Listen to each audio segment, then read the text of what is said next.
Good morning. I survived yesterday and last night. Um,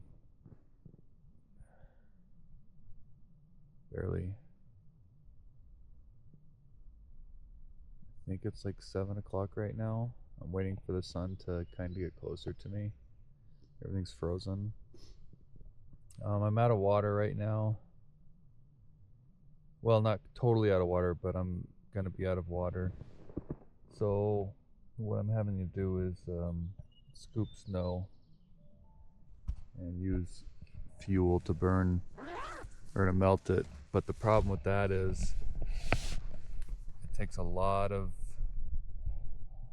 gas. But luckily I have an extra can just in case. But that's essentially what I do is I get down deeper where there's no debris,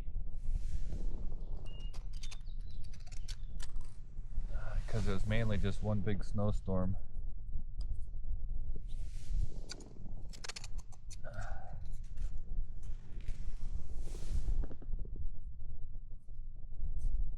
So I do that.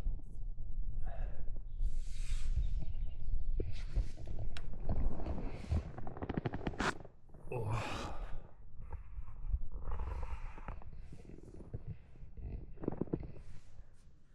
If I keep this out of my eyes.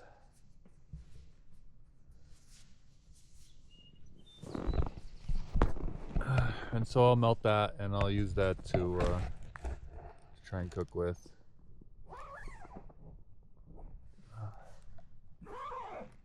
Today is, I don't know, Monday?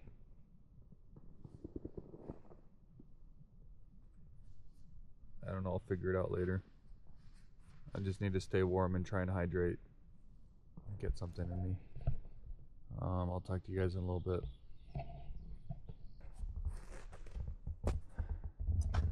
That's where I camped last night. Today's Tuesday, March 25th. Well, I know it's Tuesday and we're in March. I don't know what day on trail it is. Well, let's see, 2 weeks and a day, so it's day 15, I suppose. That's where I camped last night. That's the way I came. An older foreign sounding couple passed by here about an hour and a half ago. First people I've seen up here. But this is the trail going through, well, this is the snow trail going through here. So I need to try and get to water in 0.8 miles. Should take me an hour. I only have 3/4 of a liter. I just need to figure out how to stay on trail. Hopefully these footsteps will lead the way. The couple got to there and was looking at me. They didn't know which way to go, and I said, "You're going the right direction, keep going." So they came this way. And that's the view that I had if the pine tree wasn't in my way. But okay, I need to put the camera away or I'm gonna fall.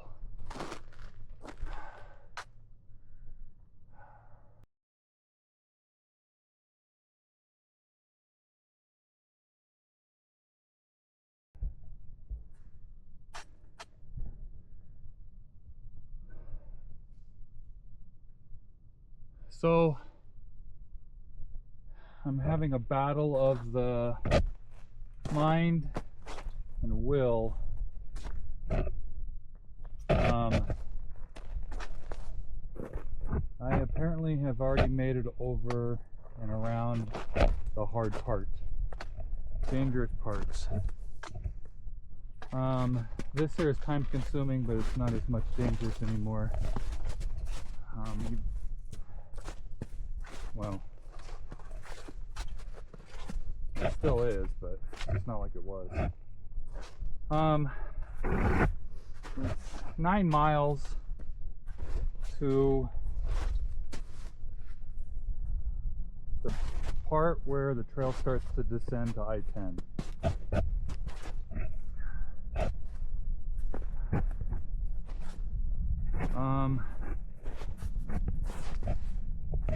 don't know how to put this, because those who know me, I take on some challenges, whether it puts me at risk or not. So I should, in reality, just take this last trailhead down, which is just past Idlewild, and then try and get a hitch to 10 miles to Banning, where I can get a hotel, shower, laundry, and rest my injuries.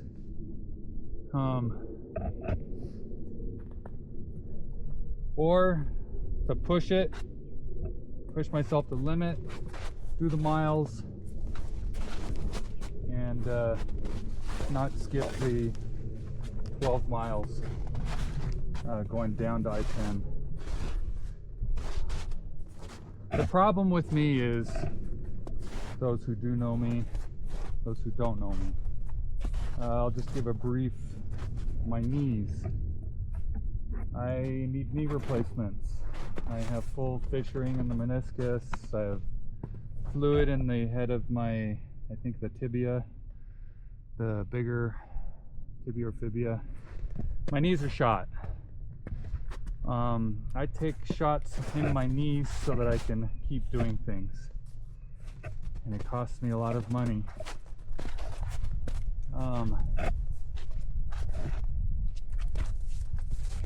I am mostly concerned about the 5,000 foot descent off of Jacinto to I-10. It is very steep, very fast, and all at once. I can do it. I just don't know how I will be afterwards. And I have to think longevity here. Because if I try and go do that, and then I'm screwed for the next week or two because my knees are swollen and I can't walk, and I have no access to my healthcare professional that treats me.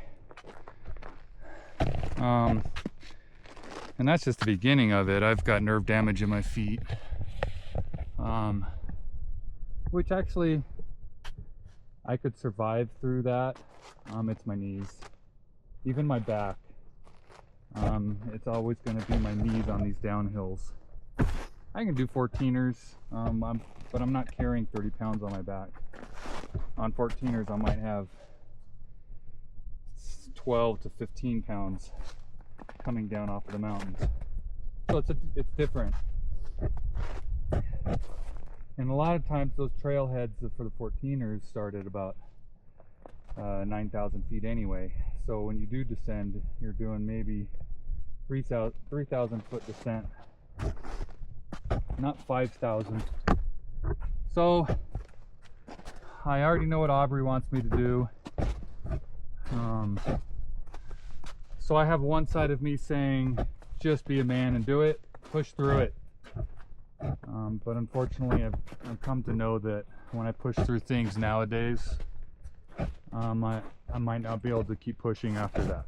So, and I don't want people saying, oh, you didn't do a portion of the PCT, you know, even though it's only about 13 miles, and it's, other than the knees, it's easy, it's downhill. Who wouldn't want to do downhill? So I just don't want that hanging over me either, but I have to make a decision on what's best for me. I have actually done what most people haven't done thus far. They usually skip it. So I guess I can just turn around and say, well, you've skipped that and skipped this, and I didn't skip that. Or, hey, I had to walk 5 miles over here to do this, and you didn't do the 5 miles over there, which is 10 miles back, and a 500-foot climb. So, I mean, we can all do the tit for tat. And this is what I'm telling myself. I know we all hike our own hike, but I just don't want to lose any respect for skipping a 5,000 foot downhill climb.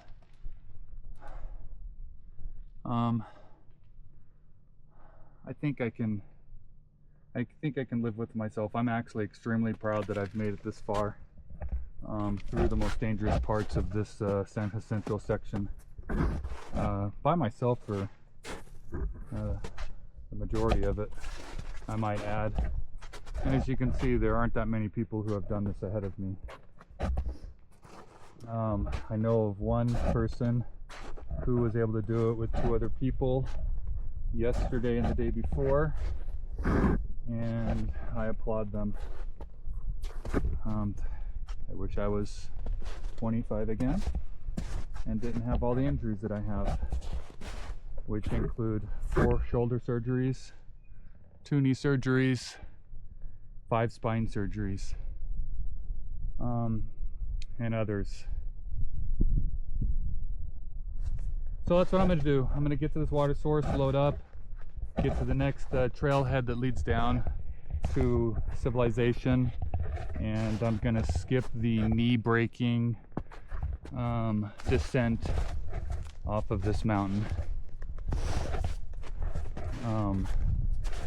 Simply because I want to be able to keep hiking. I don't have time to take a week off. I don't have time to take 2 weeks off, or to cause more swelling in the bones in my knees, in the heads of the knees where the fluid is built up. So I think I'm good. I'm happy with myself, and I don't feel like I'm cheating anything at all. Thanks for listening to me. It has been a tough decision because I'm hard-headed, and I always push through the pain.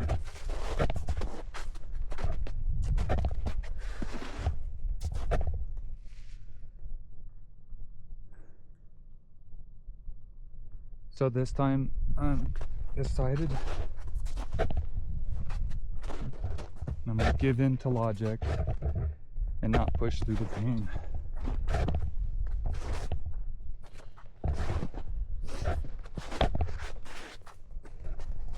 I've done plenty so far, more than probably 75 or 80% of the people on the trail.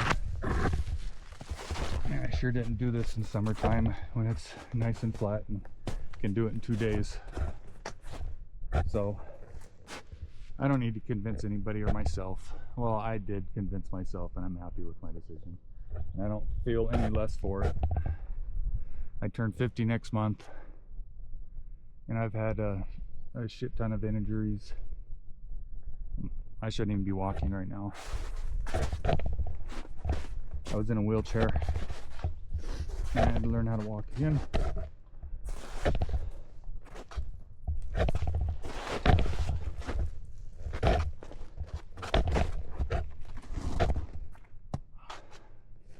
So I don't need to prove myself to anybody.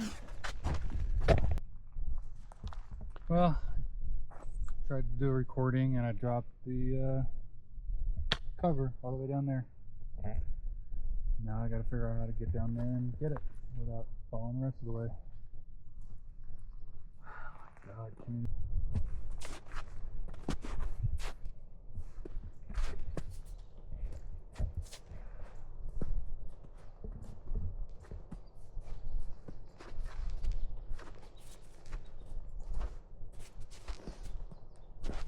Oh, I wanted to say last night, middle of the night, zero wind, it was pure silence.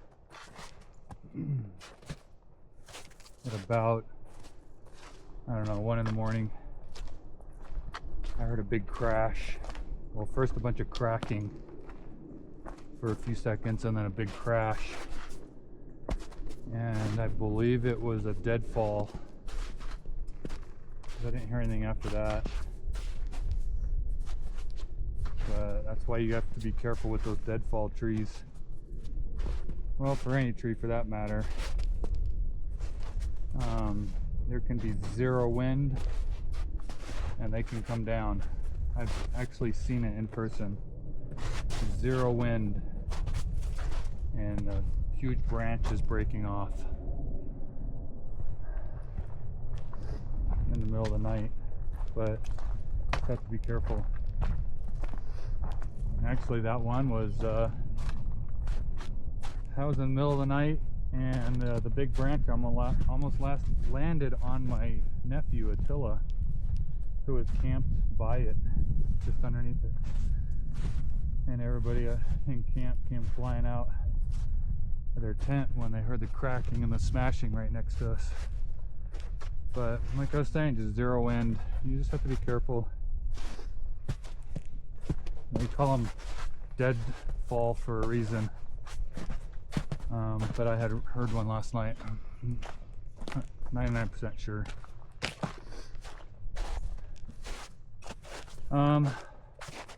Sorry for breaking down back there. It's really tough to talk about what I went through in the past.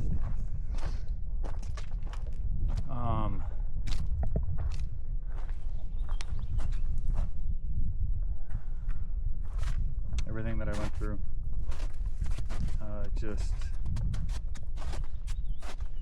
I can't get into it all because I could actually write a book about it and still probably not get all my feelings and words into it.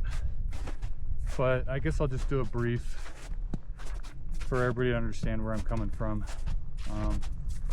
2018, I got bacterial meningitis during a spine surgery. That was supposed to be an in and out job. In fact, I did walk out on my own 2 feet.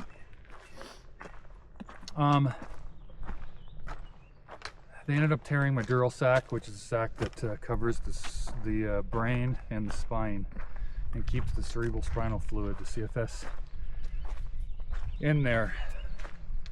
And it's there to protect the spine and the brain from foreign bodies, infections.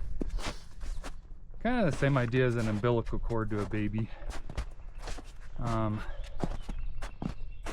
But it was torn, they didn't know it.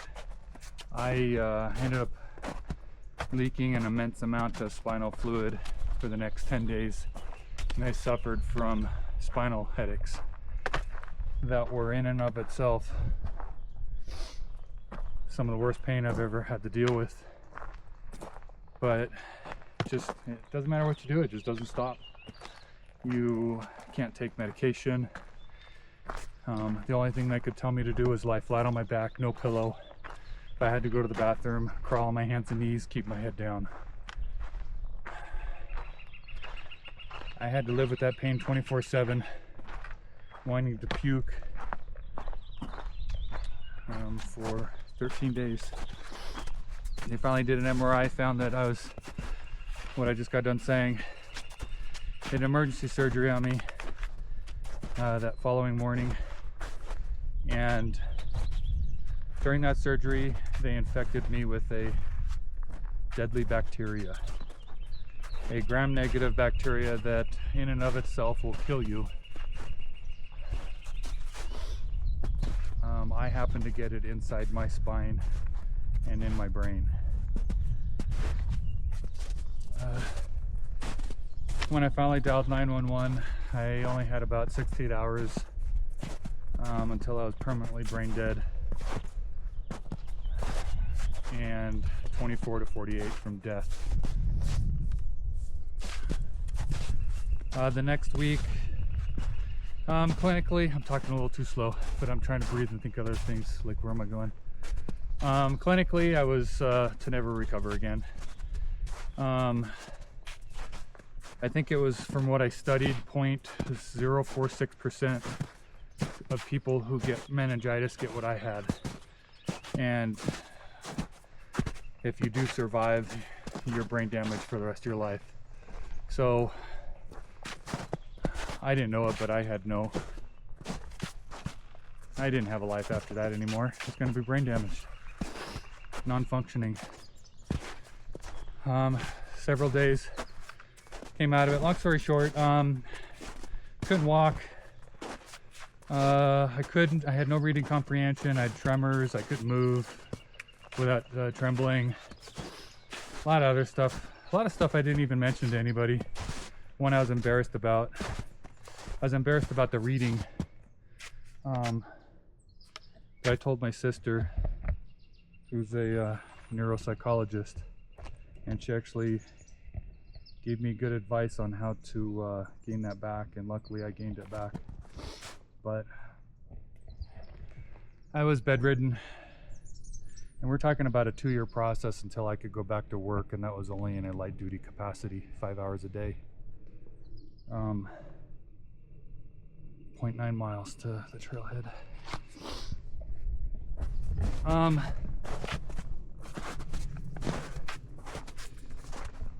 I don't even know where I just left off. I went through hell. I lost all dignity. I had to be carried to the toilet. Well, first it was a bedpan. They wouldn't even accept me into the rehab hospital if I was not going on my own.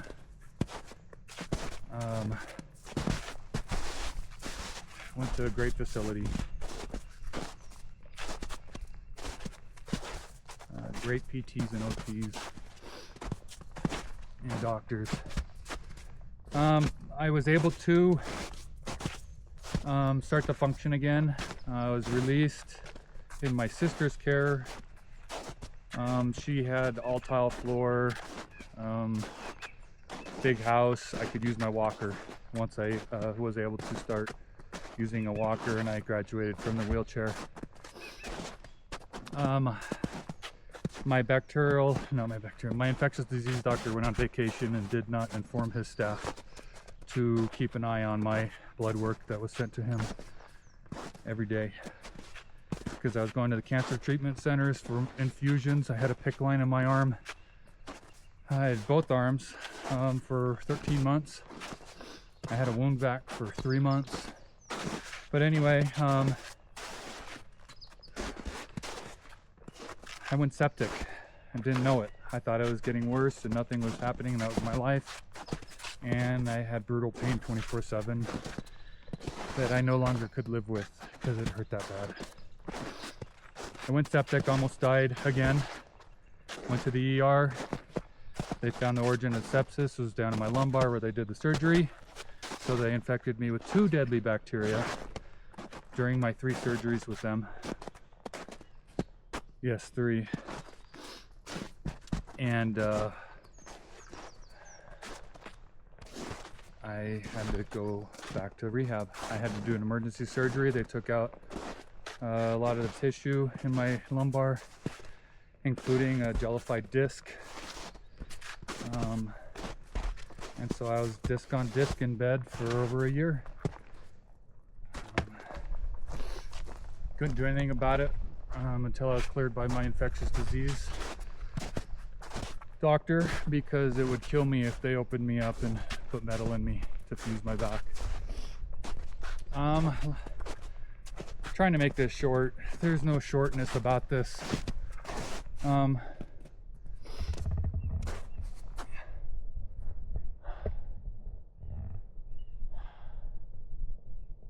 didn't want to live. I cried every day.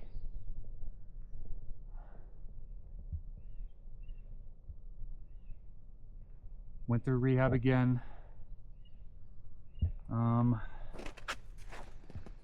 Let's just kind of skip all that. So when I finally was able to go back to work 2 years later, I mean, just my boss, I didn't tell anybody, but I couldn't sign my signature. My hand and my brain just wouldn't function the way it used to. So I would practice for hours at work trying to sign.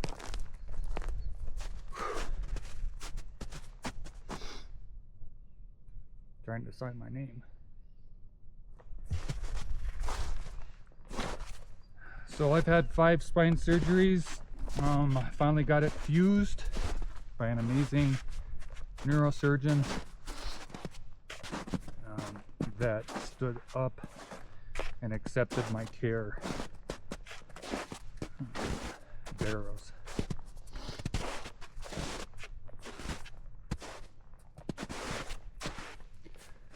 that I've had to live with, rehabbing, up until even to this day. I've got chronic pain, immense amount of pain, disability on some days. Like I told my boss once, just bending over and tying my shoes, I'll be down a week from pain. So, it's been a miracle that I am here, even doing what I'm doing, and I'm very proud. I'm a prideful person, and it's hard to give up. And that's why I broke down. Because it's hard to talk about.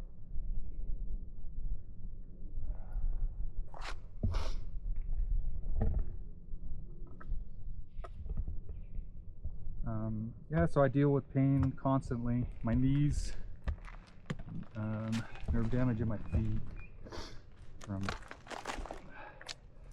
forcing myself to get better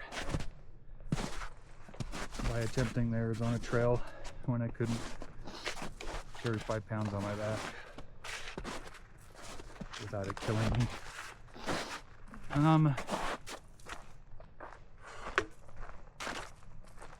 So that's why I broke down, and I break down because unless you've been there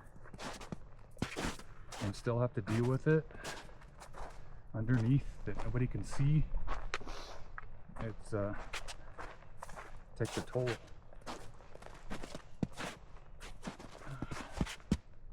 So that's my history.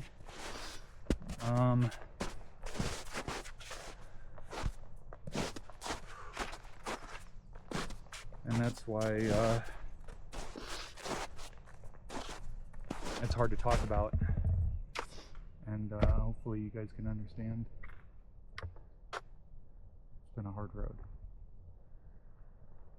So hopefully I don't get judged on this 13-14 miles that I'm downhill that I'm missing out on because of my knees. So don't judge me too harshly. I gotta figure out where I'm going. It's supposed to hook back around another way, and I hope these people that I'm following their tracks knows where they were going. So I'm gonna figure all of that out. Talk to you guys later. Wow, I was so impressed by this tree here. I just had to show you guys. Plus, I mean, you just look up and you see these other trees. They're huge. We do not have these in Arizona. That is for sure. I mean, we've got the largest ponderosa pine forest in the world, but nothing compared to these guys. Look at this guy though. Holy crap. I mean, I feel like I'm in Lord of the Rings or something. That thing is insane.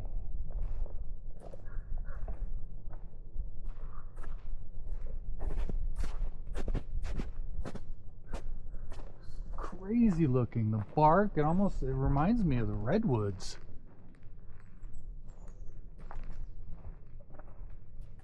Oh wow. This thing's been hit by lightning and blown out from back here. Wow. I mean, look at this. This is how big this thing is.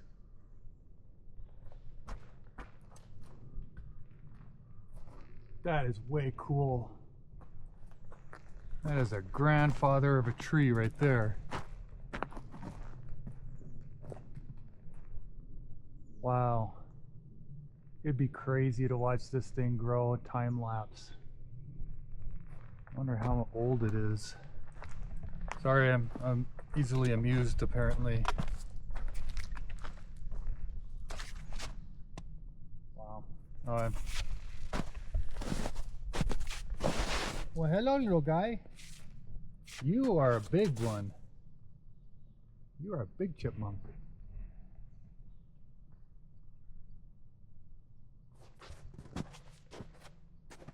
You gonna throw anything at me?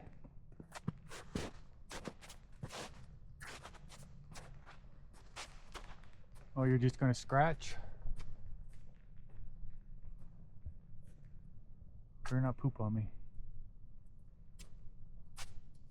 Wow, I see you jump. Do the jump. See a flying squirrel. Oh, that was cool. Good job, dude. Props. We're gonna get a lot of views on that one. I'll send you your check.